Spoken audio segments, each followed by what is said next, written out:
বিসমিল্লাহির রহমানির রহিম। সম্মানিত জাহেবের বিশিষ্ট ডাক্তারবৃন্দ, আমি যেহেতু সকলের নাম জানি না এবং পদবিও আমার জানা নাই, আমি একবারই কথাটা বললাম, আমি দুঃখিত, ক্ষমা প্রার্থী। অনেকগুলো যন্ত্রণা মাথায় নিয়ে, মনে শরীরে নিয়ে আপনাদের সামনে উপস্থিত হয়েছি। প্রথমত হলো আমাদের দেশনেত্রী বেগম খালেদা জিয়া অত্যন্ত অসুস্থ অবস্থায় জীবন মৃত্যুর সন্ধিক্ষণে হাসপাতালে মৃত্যুর সঙ্গে পাঞ্জা লড়ছেন। এই সময় ইলেকশন হচ্ছে, আমাদের এই দূর সামাল দেওয়া খুবই ডিফিকাল্ট। আমাদের অভিভাবক, যিনি একসময় বিএনপি নেত্রী ছিলেন, আজকে তিনি আর বিএনপি নেত্রী নন। তিনি সারা বাংলাদেশের জনগণের অভিভাবক হিসেবে আজকে আবির্ভূত হয়েছেন। আমি শহীদ রাষ্ট্রপতি জিয়া রহমানের জানাজায় অংশগ্রহণ করেছিলাম। অনেক লোক হয়েছিল, যেটা নাকি বোধহয় পৃথিবীর ইতিহাসে বিরল। আমি আরেকটা জিনিস প্রত্যক্ষ করলাম, গত কয়েকদিন যেভাবে সারা দেশব্যাপী দেশনেত্রী বেগম খালেদা জিয়ার জন্য দোয়া হয়েছে, মানুষ কান্নায় ভেঙে পড়েছে, এটাও বাংলাদেশের ইতিহাসে একটি বিরল ইতিহাস। জনগণের ভালোবাসায় সিক্ত দেশনেত্রী বেগম খালেদা জিয়া, জনগণের শ্রদ্ধায় দেশনেত্রী বেগম খালেদা জিয়া, এবং এই দেশটাকে স্বাধীনতা সার্বভৌমত্বকে রক্ষা করার নেত্রী দেশনেত্রী বেগম খালেদা জিয়া, যিনি বলেছিলেন বিদেশে আমাদের বন্ধু আছে কিন্তু প্রভু নাই, বিদেশে আমাদের যাওয়ার জায়গা নাই, আমরা বিদেশে যাব না, আমি এই দেশের মাটি ও মানুষের সঙ্গেই থাকতে চাই। অনেক কষ্ট করেও দেশনেত্রী বেগম খালেদা জিয়াকে 2007 সালের 11ই নভেম্বর যে আর্মি কু হয়েছিল, দেশনেত্রী বেগম খালেদা জিয়াকে দেশ থেকে কিন্তু বিদায় করতে পারেন নাই। এই দেশ থেকে তাকে বের করে দেওয়ার জন্য বহু চেষ্টা করা হয়েছিল, তিনি যান নাই। কিন্তু অন্যদিকে শেখ হাসিনা কিন্তু চলে গিয়েছিল, আপনাদের নিশ্চয়ই মনে থাকার কথা। পরবর্তীতে তিনি আসেন। যাই হোক, এমনই একটা সময় আমরা এখানে প্রি মেডিকেল ক্যাম্প করছি। অবশ্য এটা যদিও দেশনেত্রী বেগম খালেদা জিয়ার আরোগ্য কামনায় আজকে প্রি মেডিকেল ক্যাম্প।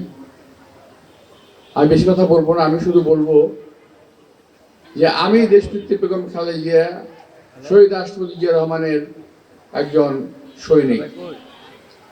আমি দেশনেত্রী বেগম খালেদা জিয়া ওনার হাতে লালিত হয়েছি, শহীদ রাষ্ট্রপতি জিয়া রহমানের হাতে ধরে আমি রাজনীতিতে এসেছি। আমি খুব গর্ব করে বলতে পারি, খুবই গর্ব করে বলতে পারি, আমার মতো রাজনৈতিকভাবে ভাগ্যবান বাংলাদেশের রাজনীতি, বিএনপি রাজনীতিতে অনেক কম লোক আছে, অনেক কম। এই কথাটা আমি ব্যাখ্যা করতে পারি, এরা অনেকে ভুল বুঝবে। আমি কিন্তু 1977 সালে 26 বছর বয়সে কমিশনার নির্বাচিত হয়েছিলাম এই শাহজাহানপুর থেকে।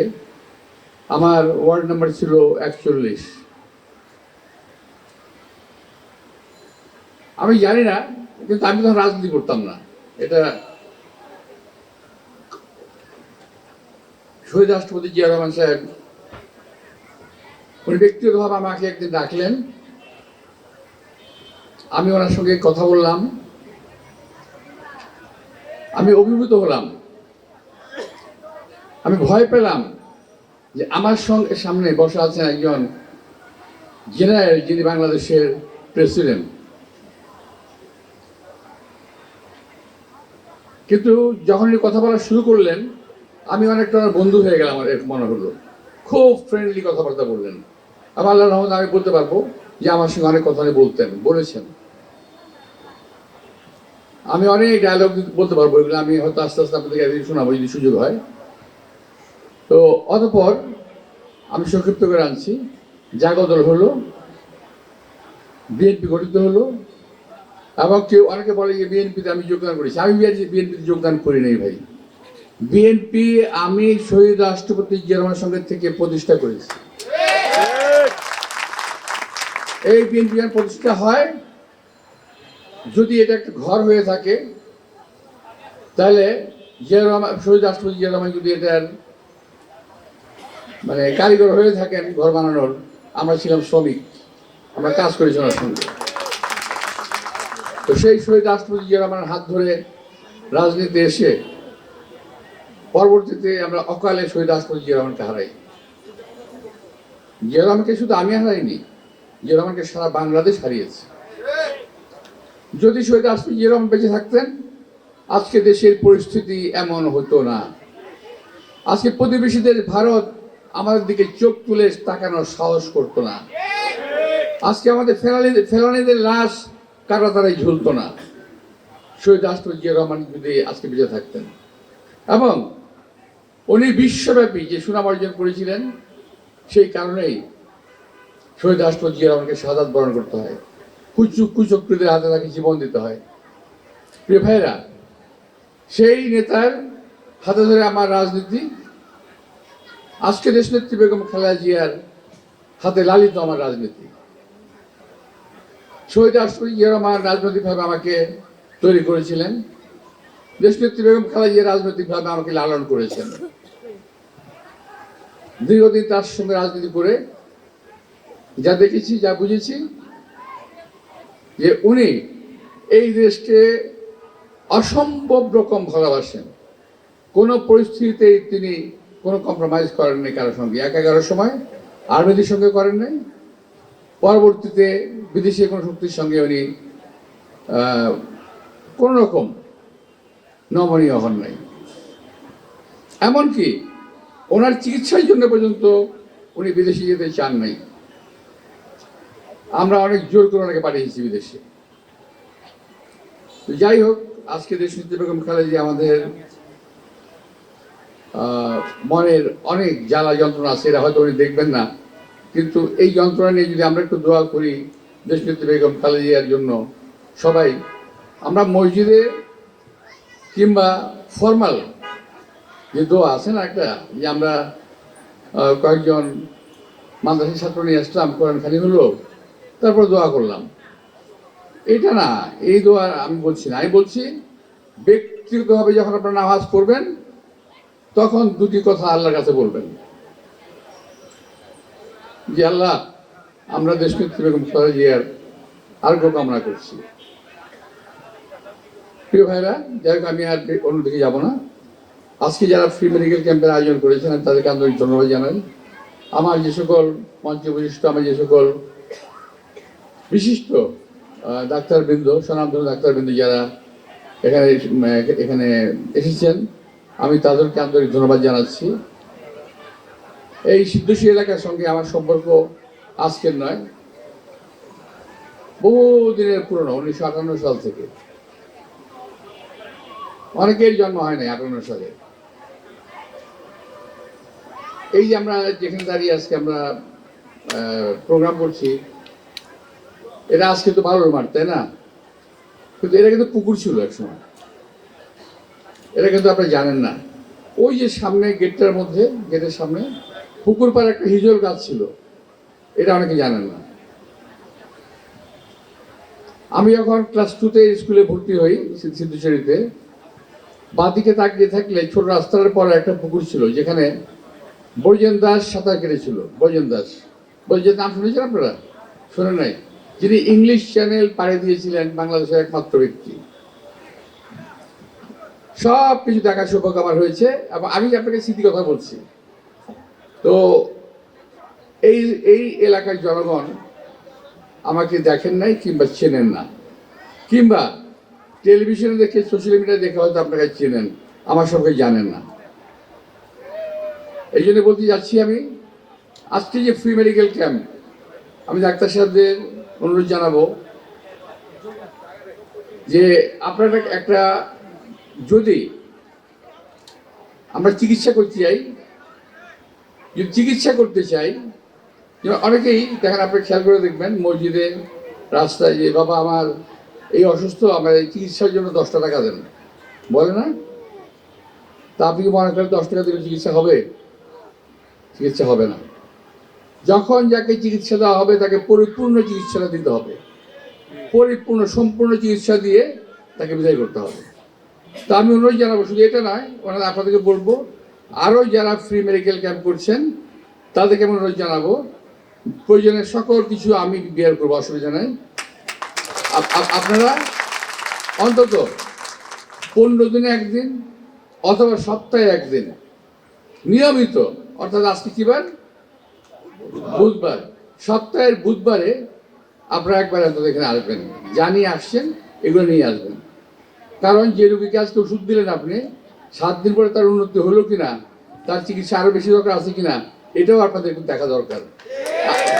আজকে আসলেন, একটা ওষুধ দিলেন, চলে গেলেন, শেষ হয়ে গেল কাজ, এটা হবে না, এইভাবে চিকিৎসা চলবে না। অথবা আপনারা আরেকটি ব্যবস্থা করতে পারেন, আজকে একটা ফ্রি মেডিকেল ক্যাম্প আছে, এরকম একটা ক্যাম্প পার্মানেন্টলি করেন, পার্মানেন্টলি করেন। ওখানে যে হ্যাঁ, আপনার আমার দরকার নেই, আপনি প্রতিদিন 100-150 রোগী আপনার দেখা দরকার নেই, লিমিট করে দেন। আপনি প্রতিদিন 50 জন রোগী দেখবেন, আজকে আপনি দেখবেন, কালকে আরেকজন দেখবে, পরশুদিন আরেকজন দেখবে, এভাবে যদি করে দেন, এটার জন্য যা কিছু ব্যয় লাগবে আমি করব আপনাদের একটা জায়গায় পার্মানেন্ট। এখানে বুধবার অথবা শুক্রবার অথবা সোমবার এটা আপনারা করতে পারেন। তাহলে হবে কি, যারা চিকিৎসা নিচ্ছে তারা বুঝে যাবে যে আমি ওখানে গেলে আমার চিকিৎসাটা পাবো। তো যাই হোক, চিকিৎসার ব্যাপারে আমার নিজের একটা দুর্বলতা আছে, আমি চিকিৎসার ব্যবস্থা করে থাকি, আমি করি সাধারণত, এটা আমার নিজের কথা নিজে বলছি আমি।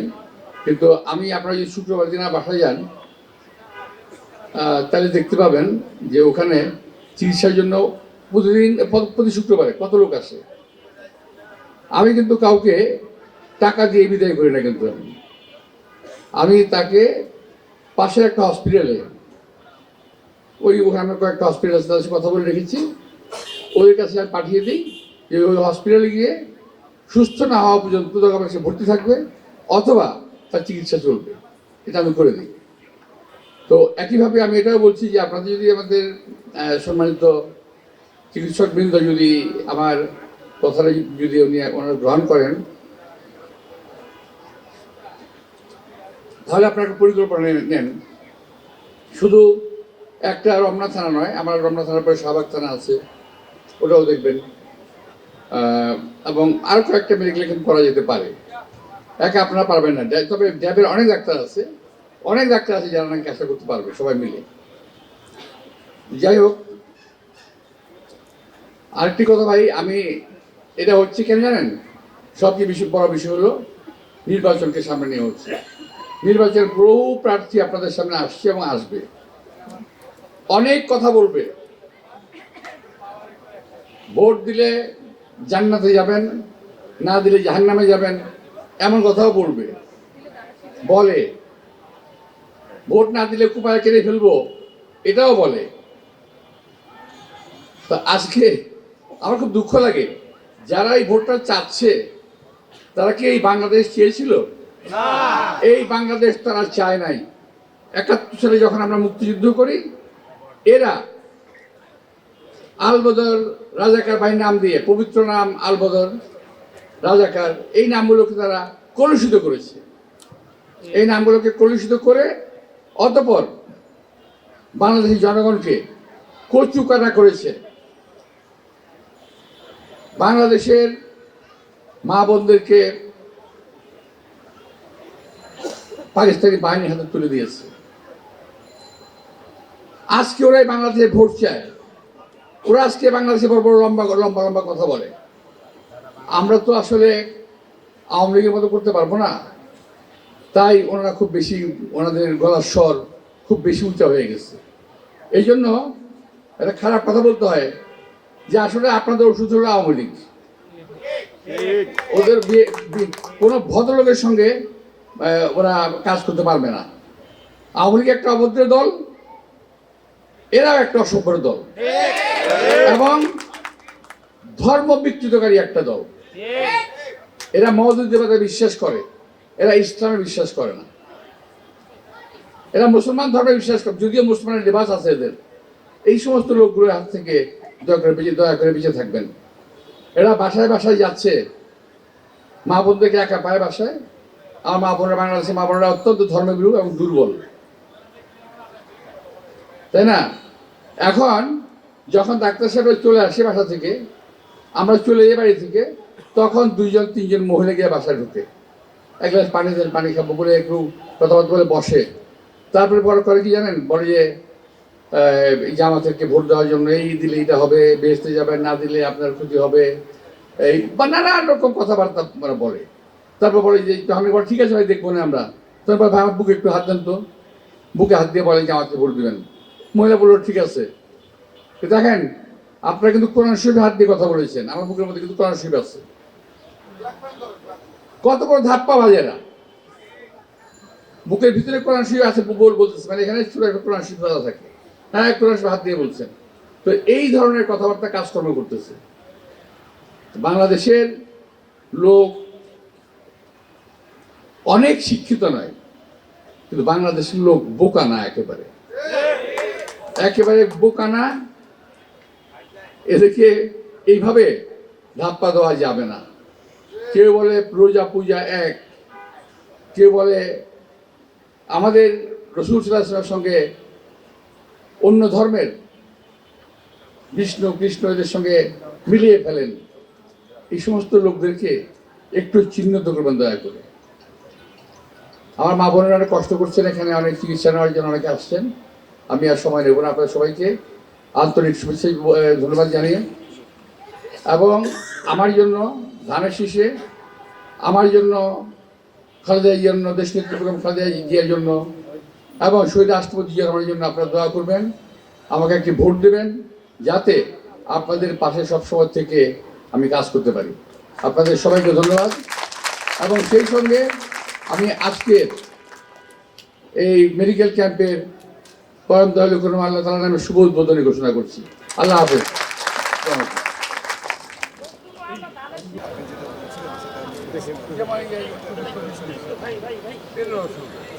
বুকের কথা একদিন